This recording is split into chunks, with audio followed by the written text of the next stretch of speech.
Well, we're back again. We survived the week, Craig. It's HIAC Wrestling Podcast. I'm my God, I Who are you? forgot who I was. I'm Dan. I'm white. Yeah, what? I'm white. Yes, I'm white. I'm glad that the virus hasn't affected you at all, Dan. Yeah, great. I'm Dan Calachico. Follow me at Dan93. Craig Legans is at surprise, surprise. Craig Legans. So I don't know. We were kind of not that anybody else saw it, but we were in the middle of breaking news at the end of the show last week with the great HB. We don't call him by his first and last name right now because, well, his dad's a dick. so, so that's for him to divulge at another time. So we're just gonna call him the great HB from going forward until otherwise noted. hmm Just like we're trying not to keep in contact so much with each other until otherwise noted. Um, we were breaking news last week. We all know it's here, coronavirus. It's a worldwide thing. Stop calling it a regional thing. You're an idiot. Just stop. hmm Let's all focus on what's it. That's the first thing. Twitter. Just, I beg you, stop feeding into the morons. hmm We all knew who I'm talking about. You're a moron. Past that, we got to get through this first. We get through this, then we can Mussolini or something, or something, or just jail. But let's all live through it first. hmm We'll move on. I'm gonna get some slack on the Stadium Journey podcast. I know the video version of it, at the very least, because we were talking about things, and I went into a rant, and a Trump impression came out. And I know for a fact a few of those listeners are Trump fans. I don't care. Um, I'm not saying it. I just did an impression. I didn't say anything negative. You should go to my Twitter account for that. Um, let's all get through this together, guys. We got to get through this together first. The world, martial law. Look at Italy. Look at where they are. Yes, it's bad, but they're living. They're eating. They're taking care of their sick. They're taking care of each other. They got power. They have the internet. They're singing on balconies. For God's sakes, America, it's 2020. Grow the F up. Stop buying all the frickin' toilet paper. Slow down with the meat. We all got to eat. I hmm didn't. I'm a poet, and I didn't even know it. I didn't even mean to do that. Let's all Right. take a breath. Take it one day at a time, guys. If you wake up, you're able to go to sleep the next day, and you can breathe. It's a good start. Now let's get into the wrestling stuff, Craig. WWE is performing without an audience. AEW is performing without an audience. Now we will argue the AEW has already started off better because they have some of the wrestlers. Yeah. How about the people that are on the card already? How don't you have them fill the seats up? And we said this off air, Dan. In the WWE's case, you're at the Performance Center where at any given day there's at least 50 to 100 trainees there and the trainers and agents. Why not have them fill the seats? And hey, bring your wives, girlfriends, kids, or whatever. They're not like we're gonna know who they are. Any of the trainees coming out. So why not give that? And they when you wrestle in the performance center anyway, even just your the tryout matches, it's nothing but trainees in that audience.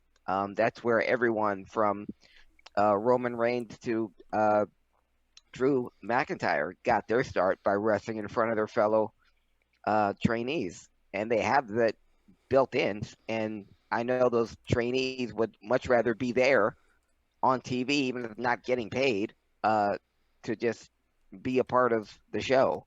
So that's where I think WWE dropped the ball. And I'm not gonna lie, our favorite radio show was joking about it, and for most of the America, it is a joke watching professional wrestling with no audience because it looks A like little bit, a yeah. bad Arthur Miller play. Sure, yeah, no, I agree. Yeah. I What were you will gonna say say? this: as far as the kids and the girlfriends, I think it's going to be cliched. Well, it's cliched already. The social distancing thing. You don't want to put that many people together, but Yeah. he's on. You're onto something there. Um, Spread them out. Put like 10 Mm-hmm. people in like a couple seats. At least have some sound. Mm-hmm. But aesthetically, the AEW thing already looks better. It just Yeah, does. and they keep cutting two shots of MJF making bets with the other wrestler who's going to win or who's going to take this the backdrop and all that. And it's good stuff. Jake the Snake Roberts is in the audience. MJF's got a big wad of cash in his hand, and money's going back and forth between he and Wardlow. I guess what they're betting on who's going to miss what spot or whatever. And it looks great. I mean, that makes it entertaining because uh, the only people that could pull off an empty arena matches are is Terry fucking Jerry Lawler, and that was 30 years ago. And Exactly. Exactly. that was it. And that match was 8 minutes long. And for some it was 8 minutes too long because it's a classic in that it was the first empty arena match, but it didn't do anything, or it was mercifully short, and it ended the feud, and the wrong guy won. Uh, it, yeah, but that's why it worked. This doesn't. They've got more than enough clips to do a best of, make it. I liked them when they were doing highlights.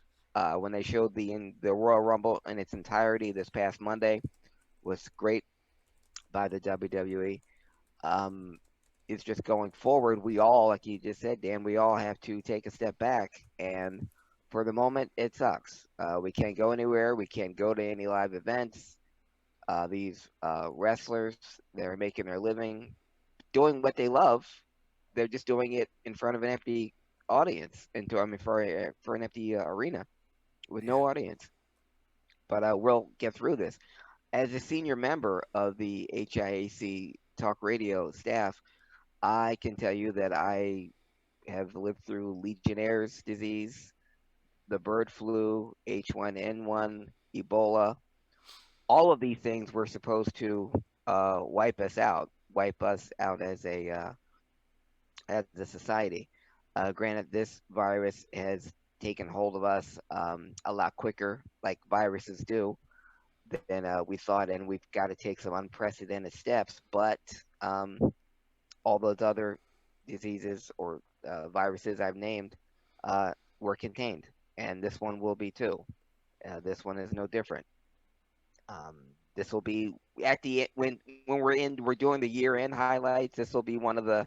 Hey, remember when Corona? Remember how the world stood still back in March, and we were all quarantined, and yeah, now we're out here walking, celebrating Christmas and the end of another year.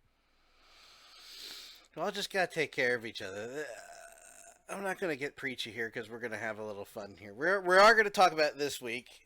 Yeah, WrestleMania and the landscape changing there, but I don't want to doom and gloom it because it starts at doom and gloom and it's already doom and gloom all over the world. Why add to it?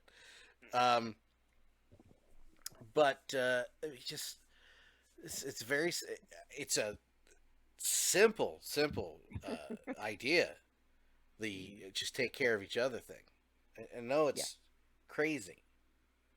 Start there and work your way forward. That's my opinion. I don't care. I will say this: I couldn't, and I said it already on Stadium Journey. I'll say it again. And I'm not because I'm not looking for sympathy, and I'm not because other people. There's other things that are going on. And people have seen worse. Or healthcare workers. From a personal standpoint, I'm talking about me. My grandmother died Monday. We don't know when we're or if and when we're having a funeral. Um, that's all up in the air. So my guard has been down twice, times two. Being able to hide, being scared to death. But when you have a lot of weed, you can start just saying, "Hey, one step at a time, one day at a time." That's all you can do is just one day at a time. Wake up and start. And like I said, take care of yourself. Take care of your body, and be near people that you're making sure that are not in Florida doing a spring break or going on the beach that are also taking care of themselves. Hang around those people, and that the rest will take care of itself. That's the idea. The soap does work, guys. It does. Yeah, check on your friends, check on the elderly, check on the people with high or with immune deficiencies, people with asthma, people with diabetes. Both my sisters, the asthma thing. My dad, diabetes. Not me. Great Mhm.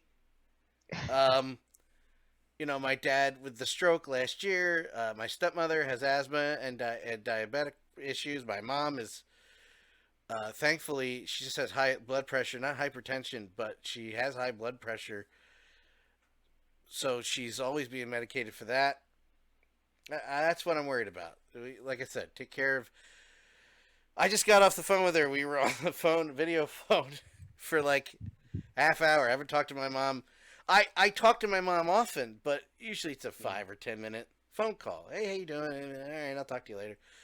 And we just talked. We had a visit. She was going to visit us in April. That's not happening now. It was nice to hear from my mom. Now, if I could Mhm. just get my dad, because I'm the only one on that side of the family. I'm the only one without an iPhone. So I know I'm the Marissa of this group. So I couldn't. I gotta tell my dad to upload Google Duo so I could just call it FaceTime him. But I'm keeping track of each other. Just take care of each other, guys. Come on. Listen I to did. what Jerry. What's what that's Jerry Springer's final thought every day. Yeah, take care of Just yourselves and each other. and each other. Do yourself a favor and look up the Matthew McConaughey video on Twitter. And then go to Josh Robert Thompson's Twitter and look up the Josh Robert Thompson show, a pilot that they filmed in 2014, which was made for television. It's a fully produced television pilot. Very funny. If you've ever seen Walking with George Lucas, that's him. If you've seen the openly gay robot skeleton on the Craig Ferguson show, that is Josh Robert Thompson. If you've ever heard Morgan Freeman's voice, and it's not Morgan Freeman, but you couldn't tell because it sounded exactly like Morgan Freeman, it was Josh Robert Thompson, And not Frank Caliendo. not Frank Caliendo, who does a very good Morgan Freeman. But the way I say it, uh, Frank Caliendo is a comedian that does Impressions. impressions. Hmm. Josh Robert Thompson is a voice actor who doubles voices. Like he's that Hmm. good. Craig, I know you're a movie fan, so I know you'll understand this reference. You know who John Carradine is, correct? John Carradine, yes. Yes.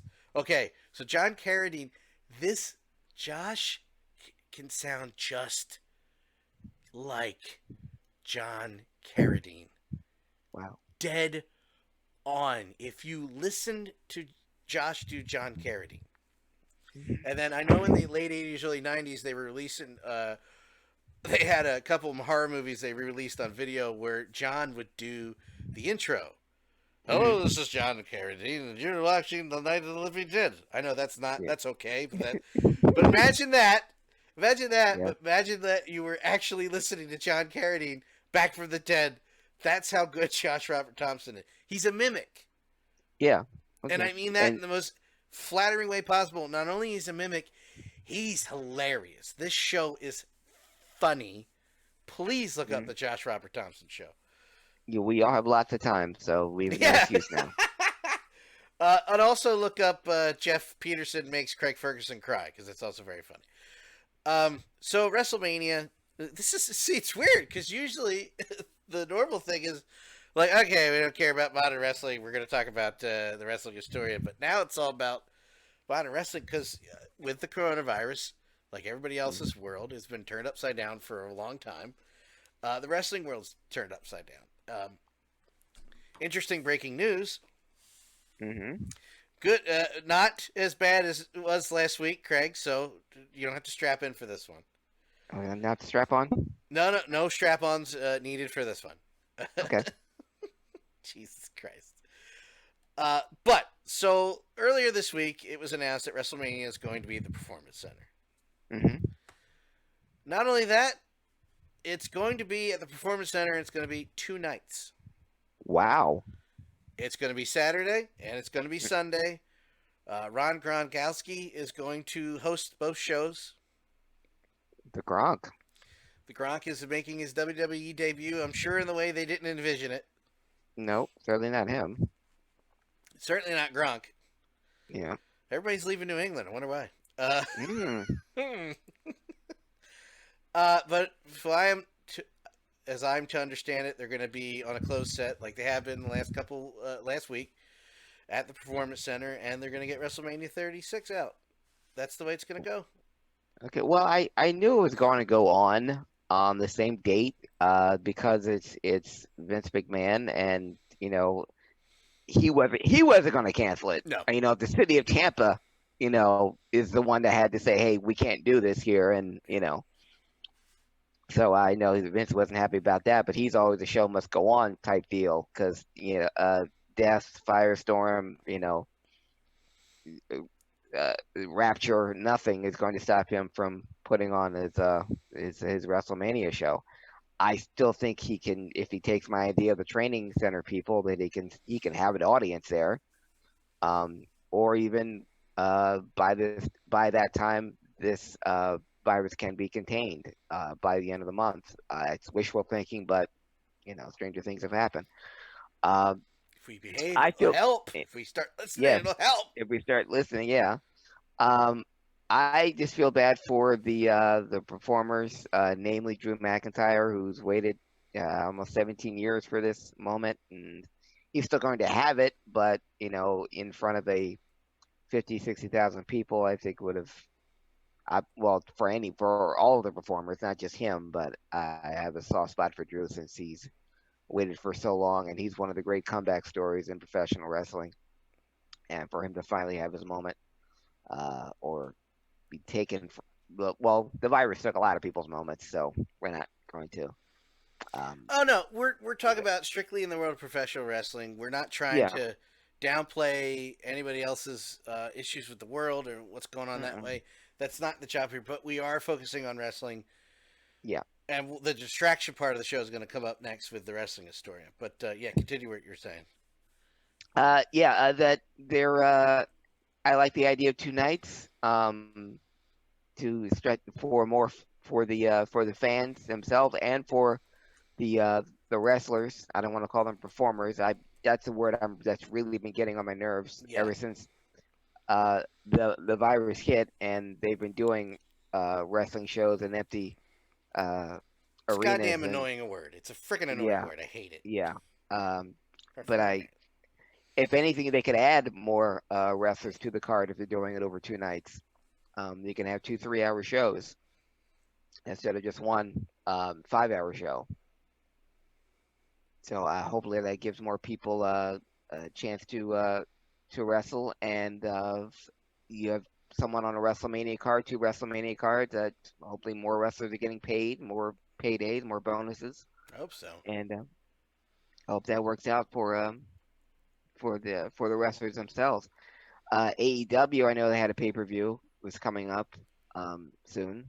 I don't know what their plans are for I don't their think they've even pay-per-view. mentioned it yet. I think they're just gonna Okay. wait until it's closer. Yeah. But the thing we haven't talked about, Craig, is Hmm. independent wrestling. Yes, and Daniel, those are the people I feel for the most. It's one thing if you're on a primetime wrestling show and you're wrestling in front of an empty arena. The fact that there are no indie shows now because all the arenas are empty means these independent wrestlers, these indie wrestlers, the lifeblood of professional wrestling, the only thing that keeps us calling it professional wrestling are these folks, they're not getting paid. It's like I said, it's one thing for these professional wrestlers on the primetime show to wrestle in an empty crowd. They're going to get theirs. They're going to get, and not even it's about the paycheck. They're getting exposure, which is what every indie professional wrestler wants. You ask any indie wrestler anywhere in the country right now, "Hey, we're going to put you on AEW tonight, but there's no one there. Who gives a crap? I'll walk to wherever it is, and just to get there, just to get on TV, because that's what wrestling is. It's our farm system for the future. And right now, because there's no audiences, because there's no social event, there's no indie wrestling cards. And if there's no indie wrestling cards, these indie wrestlers that drive themselves from place to place that wrestle for nothing now can't even get that. because of this, and that's whom I feel the worst for. These indie wrestlers It's and the indie wrestling scene. it's something that's going to put the. We talk about things that are going to change and the like. That's I'm worried about indie wrestling. I don't know. Do you think it'll survive this,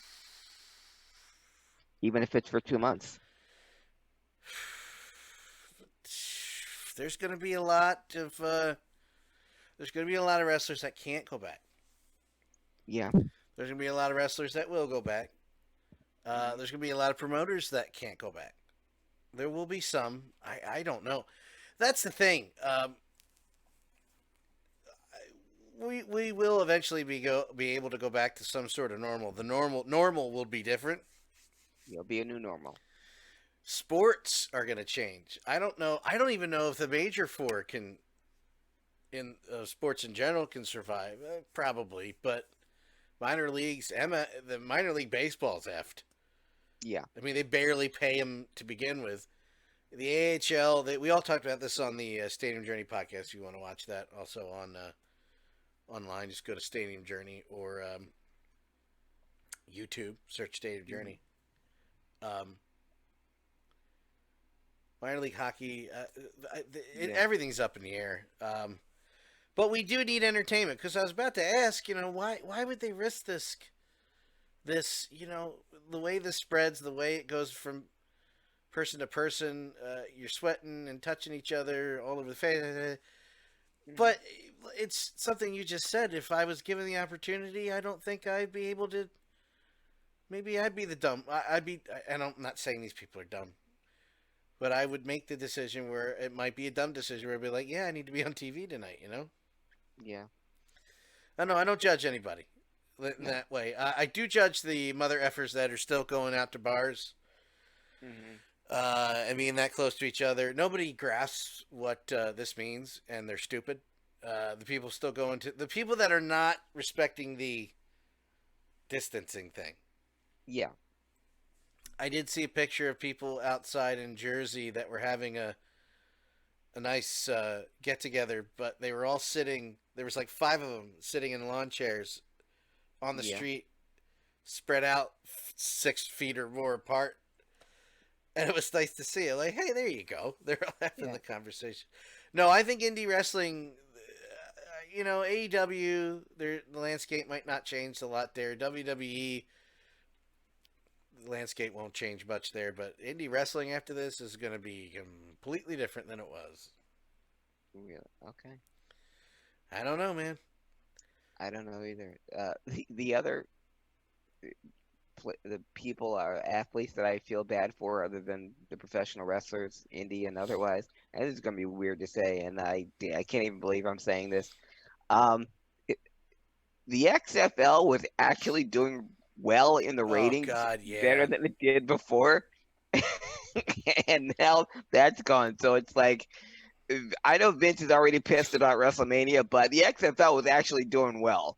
Um, and now it's got to end. So I is one snake bit franchise. I, I didn't laugh at it, but I laughed when the announcement came because it's like, yeah, we're gonna stop. Our next season will continue, and we will pay everybody. I was like, God damn, Yeah, catch a break, yes, Jesus, this sucks. This all sucks. This sucks. There's no other yes, word for it. It frickin' sucks. People are yeah. dying, and people are gonna suffer. I might And suffer. You might suffer. We don't know. It's just everything sucks. But I refuse to be first world problems. I still have today. I have my health, power, food, internet. yeah, I'm off One, from work for I don't know how long, and I know it's uh, a, a good news for a lot of people. The people that have kids, maybe not so good news. Um, but so that part isn't so. I mean, imagine this, Dan. You're me, a severe introvert, okay? And now you're being you're an told introvert. by everyone to stay home and watch TV. oh my, whatever am I going to do? So this is to quote my good friend Tom Brennan. He said, I genuinely can't think of anything in my life that's been both terrible and not that bad at the same time. Yeah, I'm lucky to have a job that needs me and that, you know, I can still work from home and but I'm feeling healthy. I'm very lucky. But at the same time, to quote my friend Daniel Calachico, it still it sucks. still sucks. It still sucks. Well, Dan, the reason why we do this podcast, and we're the appropriate 6 feet apart, or in this case, 650 feet apart, miles, I should say. Um, It's like 189. It's not that much. okay, I was trying to build it up for dramatic We're far. effect. We're far from each other, but we're far from done in entertaining you, the HIAC Talk Radio Nation, because this is why we do this, to take your mind off of what's going on in everyday life, to go back to a time where we can appreciate the sport that we love and know so well. And so I'm going to ask you to come back with me, HIAC Talk Radio Wrestling fans, to a time where audiences populated arenas across this great nation of ours, watching a sport called professional wrestling, where titles were called belts, where universe were called fans, and when territories ruled professional wrestling. We're going to go back to March 12th. This is a big day in professional wrestling history, Dan.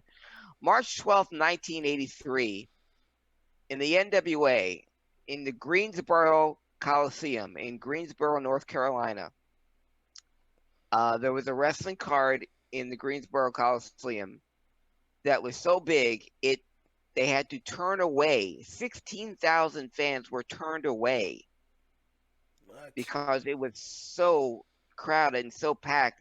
They got on the local news in Charlotte telling people to stay away from the Coliseum because traffic was backed up. This was one of the first super cards, and this card in this arena, the Greensboro Coliseum, would pave the way for Starrcade. But on this particular day, March 12th, 1983, for the NWA Tag Team Championship, Sergeant Slaughter and Don Kernodle lost the NWA Tag Team belts to Ricky Steamboat and Jay Youngblood. And Ricky Steamboat has said on many an interview, when people ask me about my favorite matches, the greatest matches, I know they're going to talk about Randy Savage and WrestleMania 3 or any of the matches I had with Ric Flair in 1989. But Ricky Steamboat said this match is always in my memory bank as one of my favorite and one of my greatest matches of all time.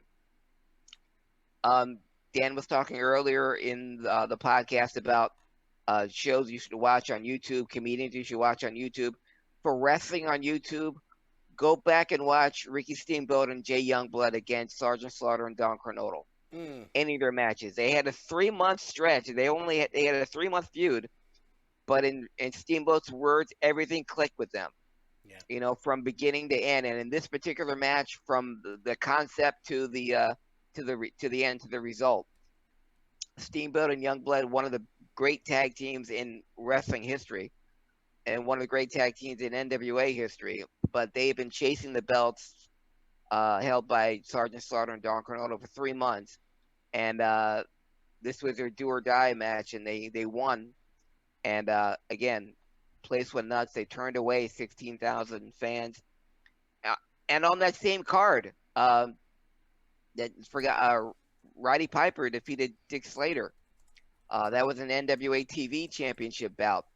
And the stipulation that always goes away the wayside that I wish they would bring back, the NWA TV title was only on the line for the first 15 minutes of the match. And Piper pinned Dick Slater at 17 minutes and 41 seconds. So he won the bout, but didn't win the belt. So Piper Slater still gets to keep his heat, and Piper still gets to go over. And even though Piper left the ring with the belt, Slater was still champion. But Piper with the belt, even though he wasn't champion, you still get another whole lot more money out of that feud. And the main event of that card, Dan, was the NWA Heavyweight Champion Ric Flair going against the United States Heavyweight Champion Greg Valentine. And this was the first match that they had with each other since, hey Kelly, welcome home. Try to keep kayfabe, man. You're on a one shot. I'm on a one shot. Yeah, Sorry, nobody knew she was here. I did. Can't take my eyes off her. She just had a birthday. Yes, she did. Um, Hey, you watch your eyes, son. sorry. Back in my head. But that was the first time that Flair and Valentine had faced each other since Flair became champion, and since Valentine and Flair broke up. They were former NWA Tag Team Champions themselves. So you had the NWA Champion Ric Flair going against the United States Champion Greg Valentine, and they went to a 60-minute draw. Whew. That was all on the same card. Okay, 16,000 fans turned away, and this is one of Rick Steamboat's favorite matches. On this date, March 12th, 1983, Steamboat and Youngblood beat Slaughter and Kernodle. Check it out on YouTube.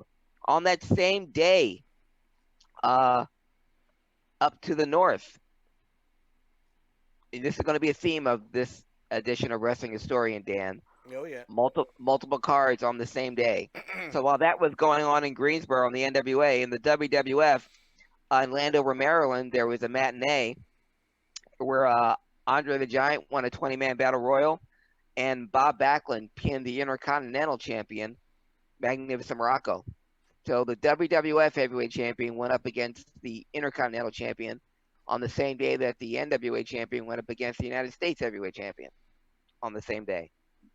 And later on that night in Baltimore, Maryland, that same day, Andre the Giant, who won a battle royal that afternoon, Andre the Giant teamed up with Jimmy Snuka, Pedro Morales, and Jay and Jules Strongbow to go up against Magnificent Morocco, Ray Stevens, Mr. Fuji, and the Samoans, Alpha and Sika. And the main event of that night was Big John Studd defeated WWF champion Bob Backlund by disqualification. Interesting note, in that 10-man tag team bout, Sika of the Samoans actually broke his hip. And he was replaced by Samu, the Samoans. And because they taped so many things in advance, they could show old Samoans matches with Alpha and Sika while Sika was out with a broken hip. And they wrestled Alpha and some Samu wrestled house shows as the Samoans. But all that happened on the same day, March 12th, 1983. March 12th, 1984, Mr. Wrestling 2 defeated Junkyard Dog for the North American Heavyweight Championship in a bout that using what Jim Cornette called it, the knee lift that killed the territory.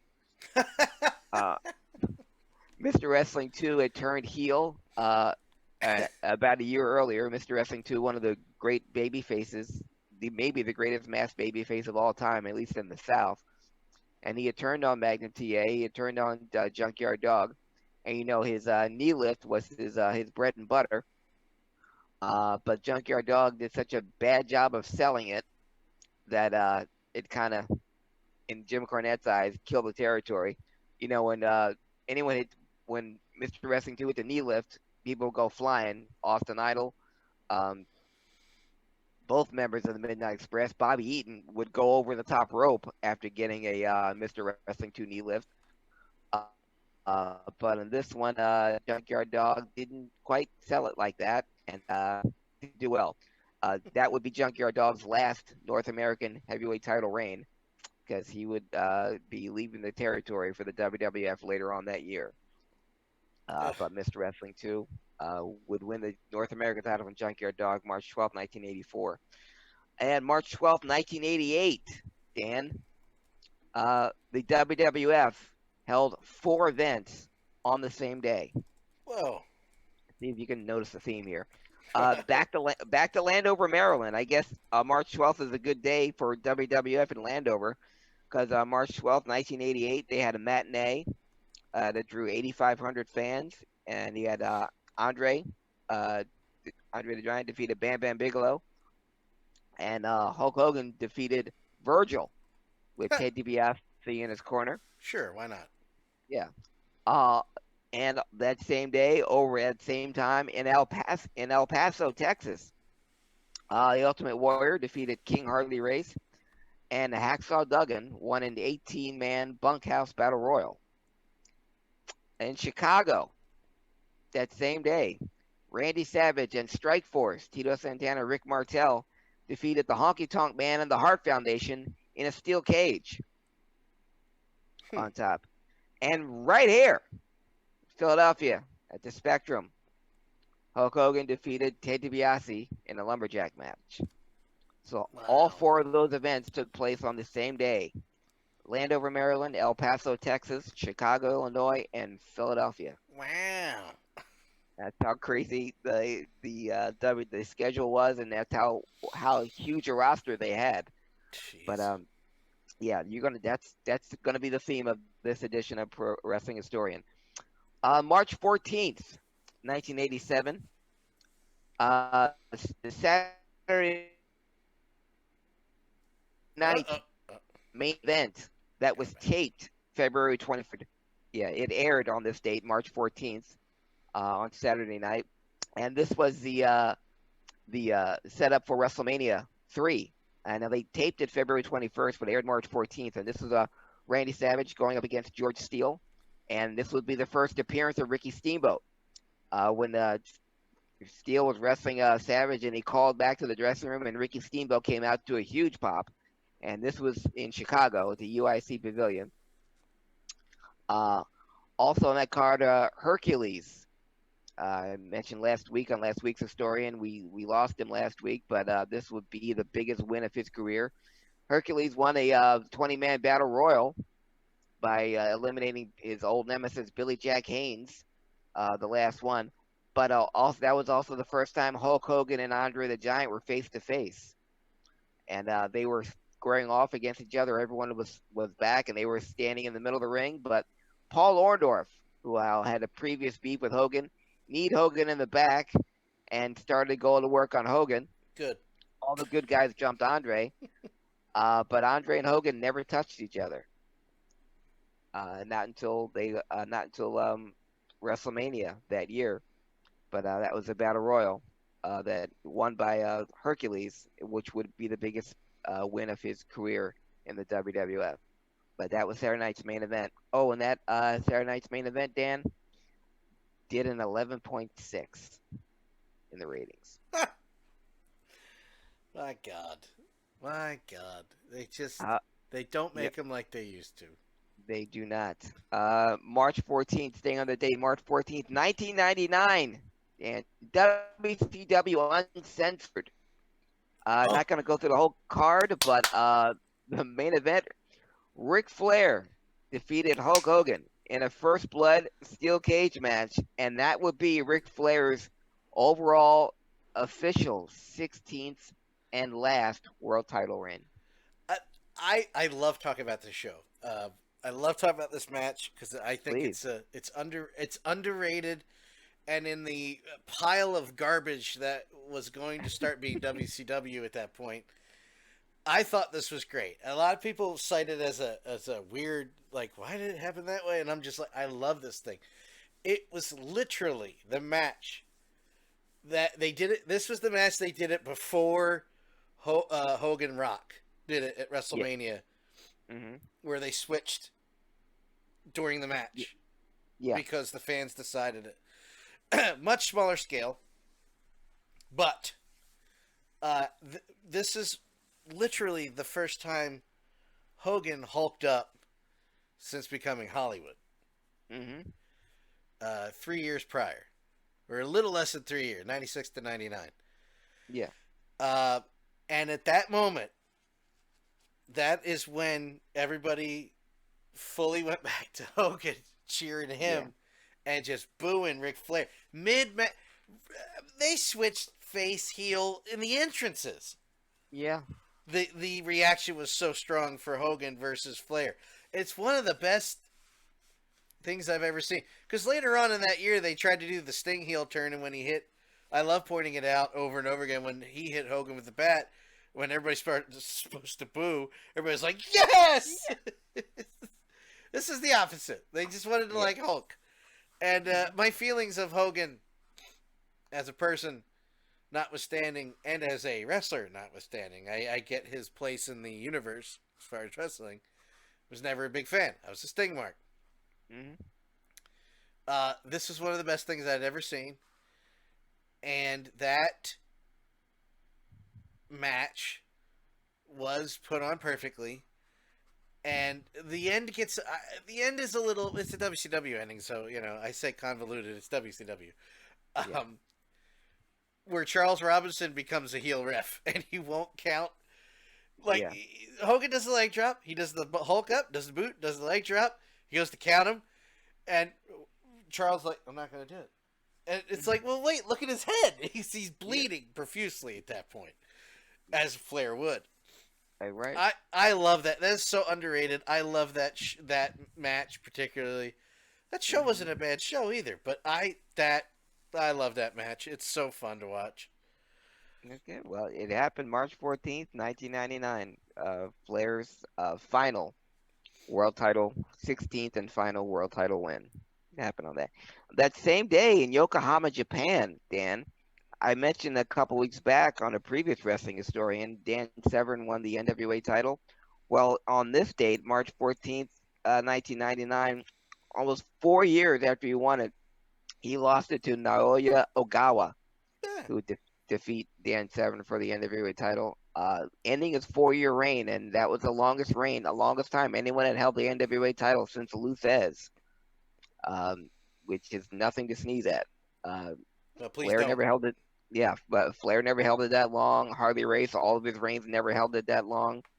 Um, Dory Funk, Jack Briscoe, Terry, none of the great NWA wrestlers ever held it as long as Dan Severn. But he lost in uh, March 14th, 1999. Um, March 14th, 2001. Not so much a wrestling date to remember, but just a an event to remember. March 14th, 2001 was the Bob Costas interview with Vince McMahon that aired on HBO. Uh-huh. Again, not wrestling related, but just one of the great interviews. Especially when Bob asked him about Vince's failings about XFL, which is a touchy subject with Vince even then. But to see Vince get hot, are you going to let me finish my question? Are you going to let me answer? Are you gonna stop interrupting me? Just great television. When To he starts pointing at him and Yeah, flipping at the paper, yeah. doing the No, Vince thing. okay. Let me tell you something, pal. Okay. Listen to me, you little f boy. Yeah, The fuck word. Not that's not I yeah, that see yeah. I can't say that anymore. That's not what I meant. No, but yeah, I had to stick that in because that's one of my favorite memories. Because it's one of my favorite interviews, like in television. Just between those two.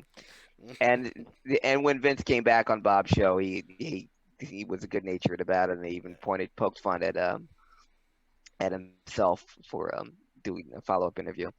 Uh, March 14th, 2004. There's another theme of this edition of the Wrestling Historian, Dan. March 14th, 2004, the WWE had the highest grossing wrestling event ever held at Madison Square Garden.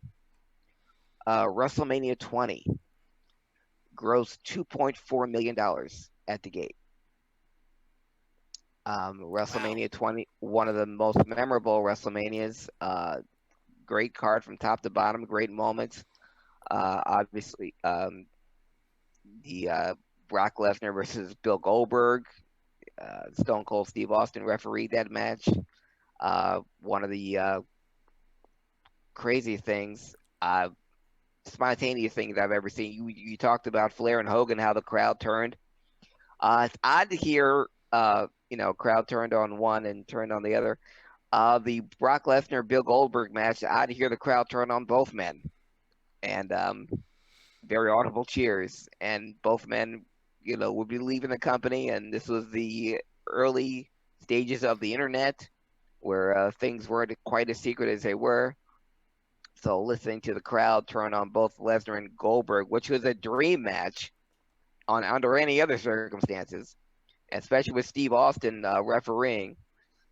Uh, Obviously, the final shot of the the now late great Chris Benoit and Eddie Guerrero both holding up their title belts at the end is one of my favorite images in wrestling history with those two men. The history we've had with those two men, the history they've had, and that was incredibly memorable. But another thing that gets lost in the shuffle was John Cena defeated the Big Show for the U.S. title, and that was his first belt in the Oh wow! I WWE. didn't realize His it was first, at that show. yeah, his first title ever. It was the opening. It was the opening bout. John Cena defeated the Big Show for the United States Championship for his first title in the WWE. But yeah, that would be it's the highest grossing wrestling event ever held in Madison Square Garden. They did $2.4 million that night. Jeez. Yep. Won't be March this year. 15th. What, what are you It gonna say, won't. Dan? I Sorry. say, I said they're not going to be this year. Yeah, and like you said before, they don't make them like that anymore. Um, Real quick, I want to shout out Polygon Princess is joining us in the stream. Hello, hello, Polygon. She's in the chat, listening along right now. what up, As PP? usual, thank you again, Polygon Princess. It's appreciated, especially during these days. It's These trying appreciative. times. Yes, it's appreciative that anybody cares. Thank you. Yes. Thank you, PP. Yeah. Yes, I'm a huge fan of hers. March 15th, 1976. Kind of a tragedy, but I just think that the story behind it, just really unique. March 15th, 1976. The eight-time NWA Junior Heavyweight Champion, uh, Jim Ross's favorite wrestler, Danny Hodge, had to retire on this date. Uh, Danny Hodge, born and raised in Oklahoma, one of the great trainers in professional wrestling. But eight-time, like I said, NWA Junior Heavyweight Champion. He had to retire because of a car accident.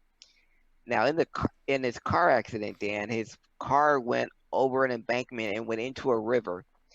And Danny Hodge freed himself from the car that was underwater, swam out, and made his way back to the road with a broken neck. He did all this while holding his neck in place with his other arm. Huh. So when we say, a lot of times we say, this guy's a legitimate tough guy, this guy's a tough guy. Danny Hodge was always seen as a legitimate tough guy, a legit shooter, someone who would stretch you. But he had to retire because of a broken neck, and he got his broken neck in a car accident. But he did all that with a broken neck after the car accident. Broke out of his car that was underwater, swam out, got to the side of the road, all while holding his neck in place with his other arm. Yeah, Danny Hodge. March 15th, 1985, the WWF held three events on the same day. I told you this is a theme, Dan. This is the beginning of the from 85 to 89. The WWF schedule was insane. The the roster that they had was so deep was insane. But they had three events on the same day. March 15th, 1985, in Miami. Barry Windham and Mike Rotundo went up against the Iron Sheik and Nikolai Volkov for the WWF Tag Team belts. And the main event, Hulk Hogan defeated Ken Patera. In Pittsburgh, you had Roddy Piper versus Jimmy Snuka. And Bruno and David Sammartino defeated Paul Orndorff and Bobby Heenan in their hometown of Pittsburgh. And in Kingston, Pennsylvania, at Bishop O'Reilly High School. Yeah. This is a high school. They got to see Hogan defeat Ken Patera again, and Andre the Giant defeat John Studd. Wow. In a high school, folks. And again, they don't make them like they used to. There used to be world title matches at high school, in high school gymnasiums. That'll work. In both companies. The NWA had many title defenses in high school gymnasiums, but yep. But all three in the same day. The WWF was in Miami, in Pittsburgh, and in Kingston, Pennsylvania. I don't even know where Kingston, Pennsylvania is. I still don't know where it is, but Hogan, Ken Patera, Andre the Giant, and Big John Studd were there. I'm just laughing at the idea of Andre getting changed in a high school locker room. Everybody else had to leave. Yeah. Oh, it's north of Wilkes-Barre. Okay. Gotcha. Nobody Yeah, cares. that was Anyway, yeah, that was gonna keep me up. yeah. Um, So I can sleep tonight now. You know what? Cancel but coronavirus. Everything's fine. I know where Kingston, Pennsylvania is. Thank God. Woo! March 16th, we had March 16th where we were two big losses in professional wrestling, Dan. Uh, we got started March 16th, 1994 in WCW in Dresden, Germany. That was the date, the time, and the place where we lost Mick Foley's ear. A match against Big Van Vader in Dresden, Germany. Their feud was going hot and heavy, but Vader threw Cactus Jack over the ropes. And Cactus did a spot where he got his head caught in the ropes. But in Germany, they weren't so much rope as they were steel elevator like cables. So when Cactus went to extract himself from the ropes to slide his head out, he slid his head out and took most of his ear with him. Yes, he And when did. Vader came out and hit Cactus, the ear went flying off. The referee instantly picked it up and gave it to the ring announcer. I should let the ring announcer, Gary Michael Capetta, take it from there.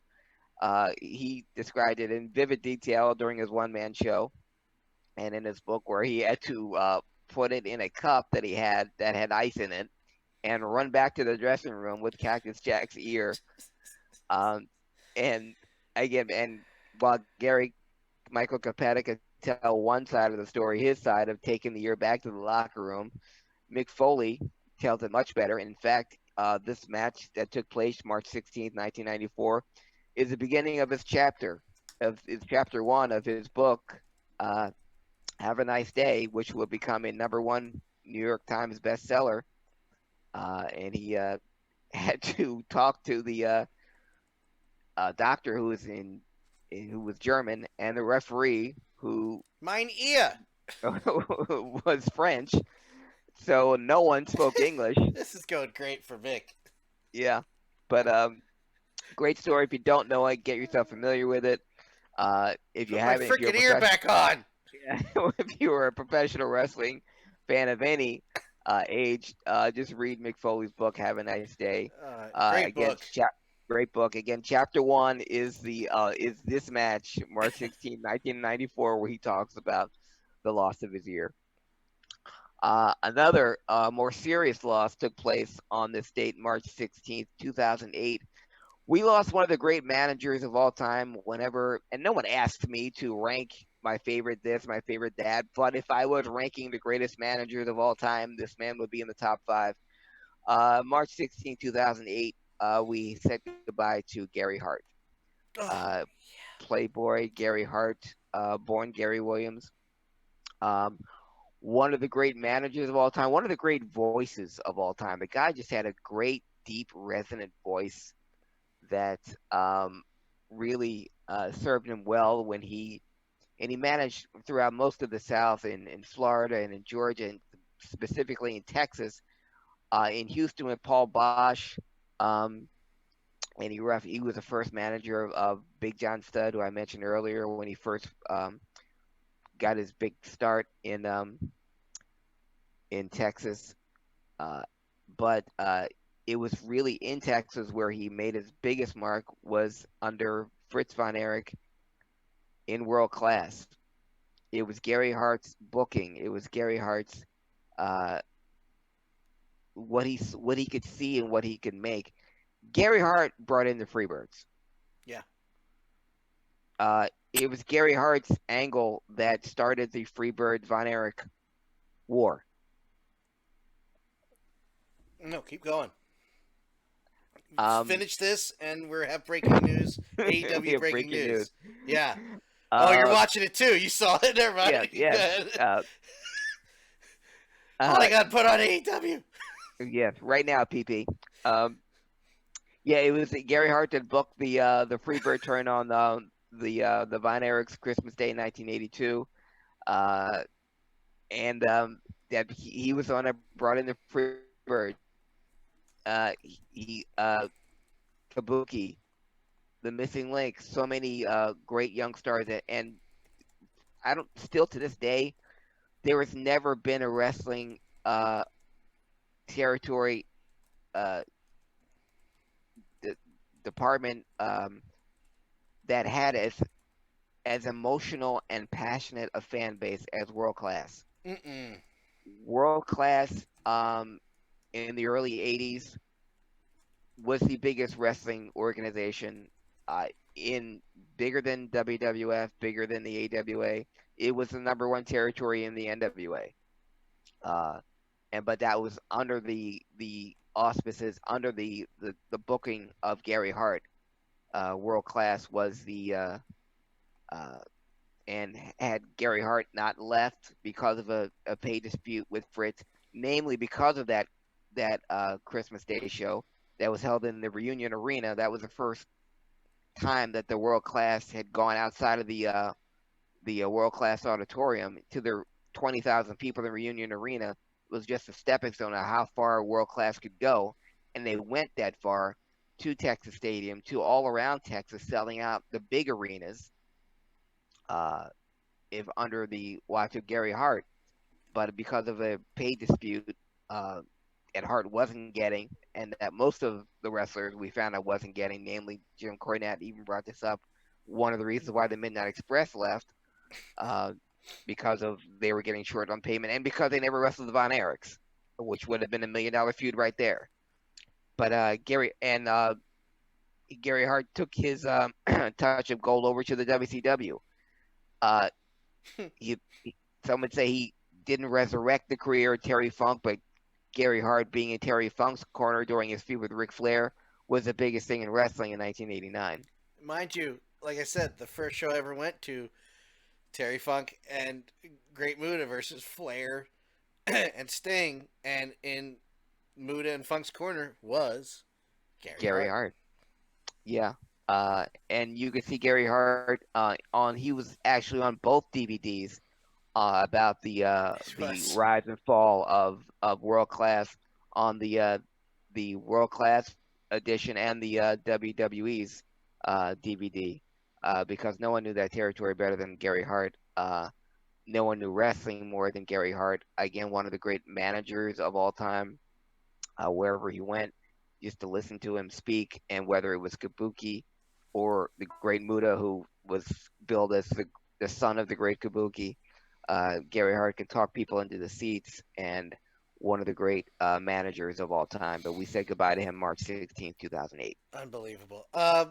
I actually want to do the breaking news at the end of the show, so we're not talking in black and white for the rest of the episode. Okay. But I had to cut to the wide shot so you could see the live reaction because I Yeah. didn't expect that. I was not I expecting that in AEW. I didn't expect it so soon. I knew it was coming. I just did not Yeah, expect it this lickety soon. split. But Like, back to world class, man. yeah. I understatement on how big that place was, and understatement and a half on how important Gary Hart was to world class and how important he was to the world of wrestling. And that's one of those things where, people always talk about, oh man, the early days of this show, what interview would you have liked to do? Mm. Um, Gary Hart. Yeah. Gary Hart, I talked to for hours. Yeah. That I would love to know if the guy who did the world class documentary has just together Any, still has yeah. the rough cut Raw of footage. chest Yeah. Gary Hart, because that's got to be hours and hours, not only about world class but in wrestling in general and how to do a show and different. Yeah. Gary was a Yeah. genius and He was. does not get He, talked about enough these days. Does not. no, and he was a visionary. Yeah. World class under Fritz. You had because Fritz. Fritz knew he knew a lot of his old friends, and he was a former NWA president. So when he was bringing his sons along, Kevin, David, and Kerry, they'd be against these older guys like Ox Baker and Jose Lothario was there, and the Saint was there, but Gary Hart saw how to get these instead of having these guys wrestle, and world class was seen as that's where you go to end your career, to retire. You can get a good paycheck, you can work for Fritz, but Gary saw, the crowd full of younger people, and you had these young superstars, budding superstars like the Von Erichs. Let's give him some young opponents. He brings in the Freebirds. He brings in Chris Adams. He brings in Gino Hernandez. He brings in these young, uh, potentially game changers, uh, in the hottest territory in the NWA and maybe of all of wrestling, and he changes the game. Next thing you know, you've got young stables, you have young tag teams. They're not the old guard anymore. They're not big, huge, mass. They're not the Super Destroyer and the Spoiler and these big hulking guys. These are young, athletic, good-looking guys that people are going to pay uh, lots of money to see in the biggest state in the union. And now you have a syndicated deal, so now you're going across the country with not just the Von Erichs, but Gino Hernandez and Chris Adams and Iceman Parsons Yeah. and later Jeff Jarrett and later a kid named Steve Austin, but Who? started in world class Who? because of yeah, and some guy had blonde hair, weird. Yeah. Um, Yeah. but Jake Roberts was another beneficiary of world class. Jake Roberts turned in world class, got him a big spot on Georgia National Championship Wrestling, and then later on the Mid South, Bill Watts to the WWF. But it started in world class. It started under the watch of Gary Hart. Yep. Um, Yep. Same thing with the Great Muta in WCW, getting him over because of Gary Hart. Can't say enough great things about him, but we lost him March 16th, 2008. March 17th, 2002. Dan, you brought this up earlier. WrestleMania 18 in the Sky Dome, 68,237 to see The Rock take on Hulk Hogan. Interesting. I just mentioned that. Yeah, and here it is. This was again, we're talking about great bookers and great minds. That was a book by Pat Patterson. And I mean the whole thing from them walking in, staring at each other, and then looking at the crowd. As organic as it looked and as cool as it looked, that was Pat Patterson. The switch that was all on That purpose. that yeah, All right. that was the fans, but them looking at each other, that was Oh, okay. Yeah. yeah, yeah, that was Pat Patterson. Yeah. Um, Listen, nobody said Pat Patterson wasn't a brilliant booker. He's just, some of the things, I'm not sure yeah, about Pat. yeah, Just listen uh, to the Kamala song "Push It." yes, Yeah, or even better, the Kamala song "Let's Make Love in a Rocking Chair." But I digest. Pat Patterson, yeah, look that okay, up seriously. I will. Uh, but Pat Patterson, visionary, he came up with the Royal Rumble. He came up with Elimination Chamber. But his booking of Hogan and uh, and Rock is it was one of the great matches. I did not think uh, Hogan could pull it off. I thought it was this coupled with the NWO coming back. I thought Hogan and Rock. It's a great dream match, but he couldn't do it anymore. But he fooled me, especially Hogan wrestling with a broken rib. Earlier that week, he got his rib broken by Rikishi inadvertently when Rikishi gave him a splash or gave him a sit down splash. So at the end of that match, you see Hogan holding his rib. It's because it was legitimately broken. I didn't know that. Yeah. Wow. So kudos to Oklahoma. him. I think that was his last great match, to me, in my opinion. Yeah, I agree. That same card. I mean, on that same card, I still had problems with so many things on this card. Well, The Undertaker beat Ric Flair, um, and that would make the Undertaker 10-0 at the time. He would beat Ric Flair and Arn Anderson. Arn Anderson would come out during this match. It was a street fight. give Undertaker the spine buster to a huge pop. I jumped out of my living room couch when I saw Arn Anderson come in there. Leading up to the bout, Flair was Undertaker was trying to goad Ric Flair into a match with him, so he beat up Arn Anderson on a Monday Night Raw, bloodied him, left him there, and Arn came out and gave Undertaker a spine buster, a vintage Arn Double A spine buster. I popped huge. But the Undertaker would go on to not only win but bloody both Ric Flair and Arn Anderson, which Son of a pissed me off bitch. to no end because I've never been a big Undertaker fan, but Ric Flair and Arn Anderson, I mean, Undertaker couldn't hold either one of those guys' jocks on his best day, but he's beating them both single handedly and leaving them bloody in the middle of the ring. How'd that make you feel Yeah. last Wednesday, huh? Or Monday? Uh, yeah, still pissed off. But now and staying on that same card, that not only did that piss me off, but the main event of WrestleMania 18 wasn't Hogan and Rock like it should be. It was Triple H defeating Chris Jericho for the undisputed title. Uh, Even though the crowd was dead after Hogan and Rock, and even though this angle was supposed to be Triple H versus Jericho, it turned out to be Triple H versus Stephanie because Stephanie was Jericho's manager. So Jericho, the undisputed champion, was the afterthought. But because Triple H, he's got to close the show, so he wins the belt, wins the undisputed championship in a match I didn't care about because it followed Hogan and Rock, which should have been the main event. So that was March 17th, 2002. Which brings us today, Dan, in wrestling history. No. Happy 64th birthday to the former AWA heavyweight champion, the man who defeated Stan Hansen in 9 seconds, to the model, Rick Martel. Yes, absolutely. I was hoping I could sneak that one up on you, but I figured you'd be up on that. Yeah, and still looks great. Yeah, he does. Yeah, he does. Well, that's it. The thing is, his career kind of ended with a whimper in WCW because he came out bit. Uh, Shivani was putting this over for weeks about another WWF legend or superstar was going to be the next one to come to Nitro and do, and it was Rick Martel was one of them. Yeah. And he did great. Hurt his knee, came back, hurt his knee again, and that was it. That was it. Yeah.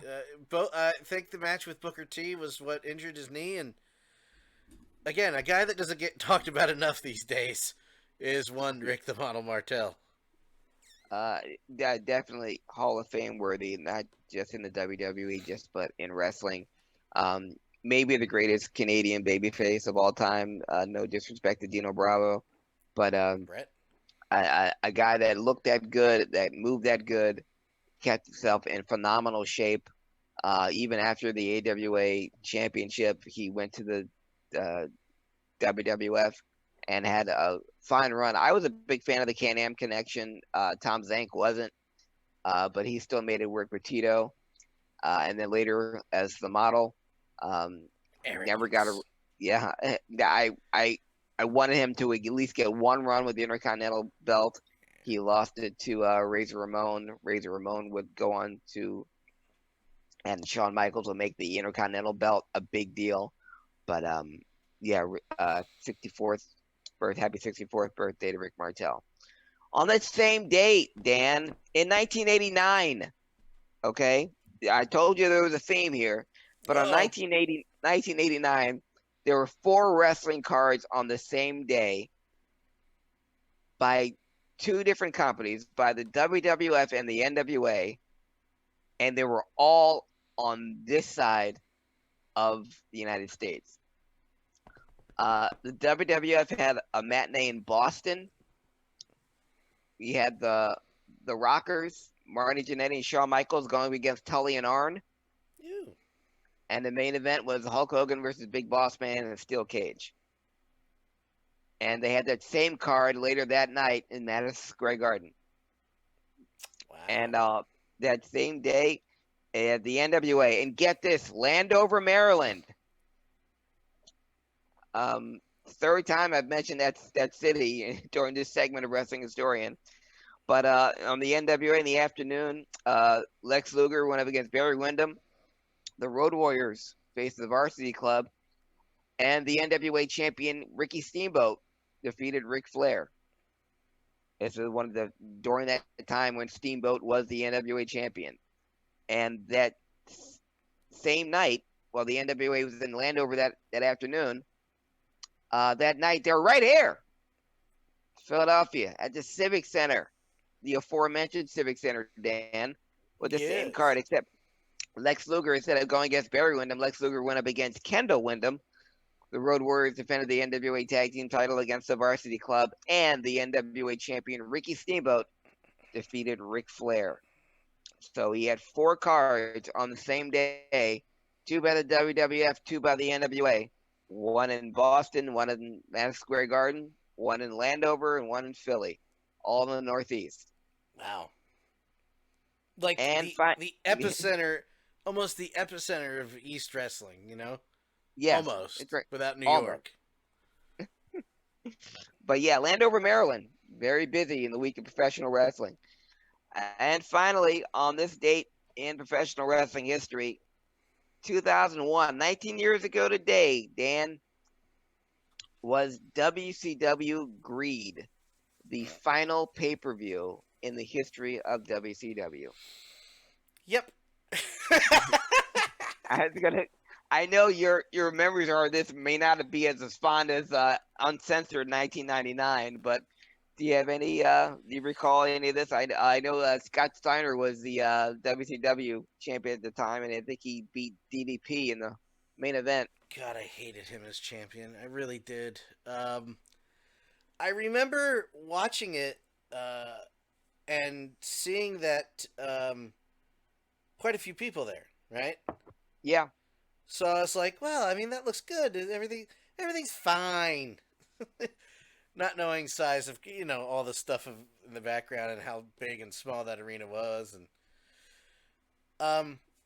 I don't have any memory of this pay per view. I was actually going to look at the card. It was called WCW Greed. It would be the final WCW pay per view because WCW sold 5 days later. Yeah, it's funny. So Jason Jett versus Kwee, sure. Ooh, that match happened. That wasn't the main event? No. I do remember this match. Eel Skipper and Kid Romeo. Remember him? Remember Yeah. Kid Romeo versus the Filthy Animals, Billy Kidman and Ray Jr., which when the stuff started hitting the fan to WCW, what they did was push the Cruiserweight like they should have done years ago. Yep. And they had the Cruiserweight Tag Team Champion. Sean Stasiak versus Bam Bam Bigelow. I don't remember Bam Bam even being on TV after 2000. I don't remember Sean Stasiak even being in WCW. Oh, I remember that. Yeah, because he was part of the Millionaires Club and the Natural Born Thrillers. He was on there. Okay. I think he was. Sorry. No, it's not as sorry as he is. Lance Storm and Mike Awesome, T Canada versus Hugh Morris and Conan. Sure. Shane Helms versus Chavo. I think I remember that match. That's when Shane Helms was Sugar Shane Helms, and I think he was coming out with 2 of the Nitro Girls that used to be Nitro Girls. Okay. Sure. I forgot about this tag team. Totally buffed. Bagwell and Luger versus Palumbo and Sean O'Hare, the Natural Born Thrillers. Mm-hmm. Ernest Miller versus Canyon. Sure. Booker T versus Rick Steiner. Yeah, I guess. Oh, I do remember this. Dusty and Dustin versus Rick and Jeff Jarrett. Ric Flair and Jeff Jarrett. And I think one of the stipulations down the road was that he had to kiss his ass. The loser had to kiss their ass. And it ended up just being a donkey's ass. It was stupid. What? Oh, yeah. You don't remember that? No. I remember. I remember because it was like, I'm not kissing his ass. I'm not kissing your ass. It was going to be Dusty's ass. But literally a donkey came out with the branding Dusty's ass on it. And I think that was on a Thunder. And I know it was a Thunder. See, it's all coming together.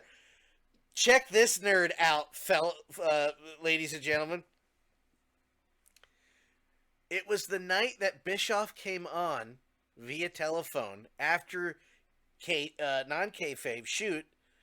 The Fusion deal died. and he wasn't getting WCW, and they weren't buying it because they weren't giving him the TV. They were just giving him, here. And Rick and Dusty were like, Rick was refusing to kiss his ass, Mm. and I just remember I hear the words in my head in Bischoff's voice while he was announcing the other things about as far as WCW's future. I can't tell you. I don't know. Right now, there is no future, something like that. But he acts as the boss like he used to be, and he says the words, "Rick, it's in your best interest that on Thunder you kiss Dusty's ass." And the crowd went crazy. And like I said, they rolled out this donkey on a cart, where I think they just had him on a leash or whatever. And hello, Amber. And it was branded Dusty's ass, and they ended up making Flair and Jarrett kiss Dusty's ass. I can't believe I remember that. Please take this over. Jesus Christ. Well, I asked you what your memories were of Greed. I figured they wouldn't be as vivid as I remember it WCW being dark and Uncensored. blue, and then I remember having a. I remember. I don't remember it. I just know it happened, so I'd have to rewatch it. Okay, because I'm gonna come to you for any when we do wrestling history in any 99 to 2000 WCW card. I'm coming to you because by then I had already tuned out of You're lucky. WCW. Yes, and speaking of tuning out, that, my friends, is called the Wrestling Historian. Well, as you were watching that, great wrestling historian, and I can't believe that I got guilted into remembering the last, and of course, one of the worst things I've ever watched in wrestling. Again, people say that I can't watch this wrestling as garbage. You have no idea. Um, but with that being said, you saw our reactions. Well, Craig hit it better. But I purposely went to a wide shot while Craig was doing the historian because the Right. Exalted one was debuted on AEW tonight, Hmm. and I did not expect this. I, And I think we were all expecting a hearty introduction it was not. in AEW, and it was not. It was hardly Yeah. a hearty introduction. Hardly. Ha! See, Ah, I see got it, that. folks. The debut of AEW of Brody Lee, man. That's Yeah. genuine shock and surprise, as you saw in the wide shot. Um, I didn't expect that to happen, and for a second I forgot anything was wrong in the world. That was I just started out for that. For those who don't know, who only Brody Lee was I forgot Luke his name. Harper. Luke Harper. Thank you. I literally forgot his name in WWE now. Um, but for those who only know him as Luke Harper, severely underused and underrated. Yeah. Um, he was he went to the WWE for a reason because he was an indie wrestling megastar for a while. Maybe mega. Yeah. I don't. I still. But I he don't know. was I say. Go ahead. he was the most, in my experience, sought after or just most bankable indie stars that there was. Because I know when Brody Lee was on the card, you're going to get and people came to see Brody Lee. Absolutely. And no matter where it was, whether it's Ring of Honor or whether it's CZW or just anywhere, because you have to understand, for professional wrestling fans, this was the closest thing you were ever going to see to Bruiser Brody. Yes. Hence the name. Hence the name.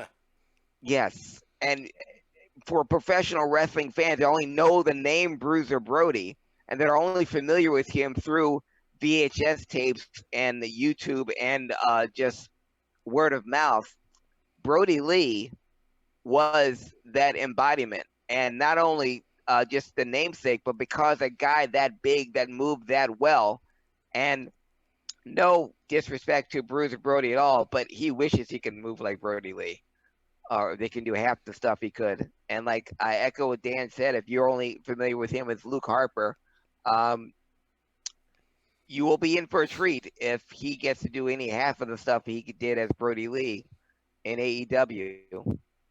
But it was a surprise, obviously, that he was there. but I kind of saw it coming because we knew his contract had been up and that he was. Uh, I expected him to debut in AEW before that. I know a lot of people are still speculating or waiting for that, or thought that Matt Hardy would be the Exalted One. I knew if they were going to release it earlier than that, that it was going to be Luke Harper, and I'm glad that they can call him Brody Lee more than anything else, because I Yeah, know well, yeah, because I know when other wrestlers, if they come to AEW, cough Jack Swagger, that they have to use a different name. Matt Hardy, not so much, but if a certain tag team was to appear in AEW, a tag team that's kind of a throwback to the bygone era that I talk about in the Wrestling Historian. If they were to debut in AEW, they would not go by their not only their tag team name, but the name that they use in their tag team.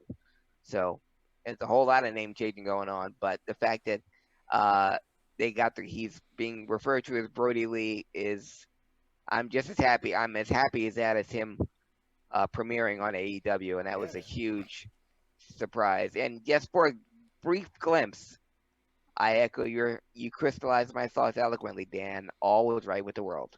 yeah. Just for a second there, and you saw it on my face. You knew once you Hmm. saw my face, you knew what we.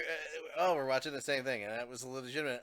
Oh, well, because the Great HB before we got on the show, he's like the Exalted One is Stephen Amell, and I was like, oh, all right, maybe he Hmm. could be a leader and not be an in-ring, leader.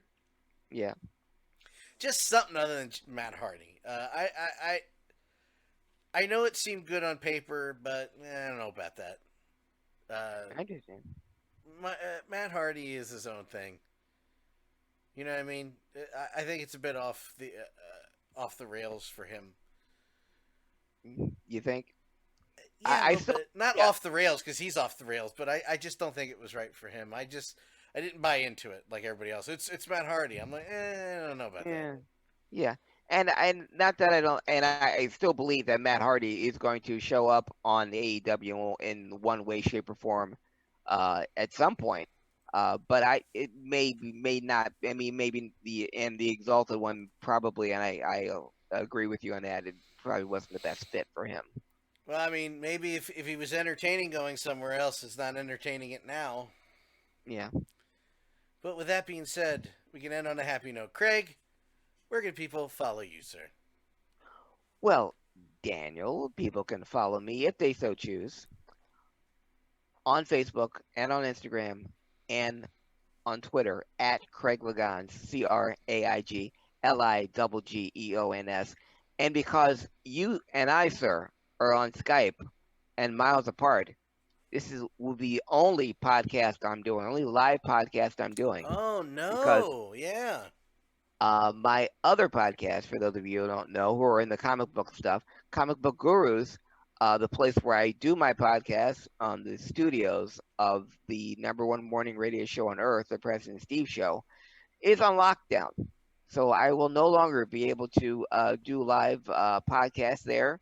It's going to be a best of for at least the time being. So this will be my only podcast, just like the Can't you good old days, Dan. can't you guys record like this? We have not been set up like that. I have not Just get Zoom and discussed that. it's not that hard, guys. I would love to. I don't know, but I don't know if I have the capabilities. I don't know if Rockstar Rob has the capabilities. I don't know who we would talk to about that. I'm fine with doing best of. I mean, I'm honored that we have enough shows that For we best can do of, yeah, best yeah, of. yeah. Well, that I'd even like sucks. to hear them, but yeah. So yeah, no more comic book gurus, no more live comic book gurus for the foreseeable future. We will get through it, Craig. Yes, we Get will. through it with me. Ask questions. Talk about anything else other than the crap going on in the world. At DanLaw83 on Twitter, on Instagram, and on Facebook at DanLaw83. All social media platforms. YouTube.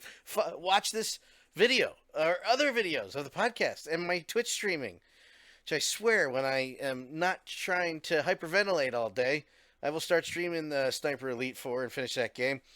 And Jedi Fallen Order. I almost said Fallen Angel. No, that's Christopher Daniels.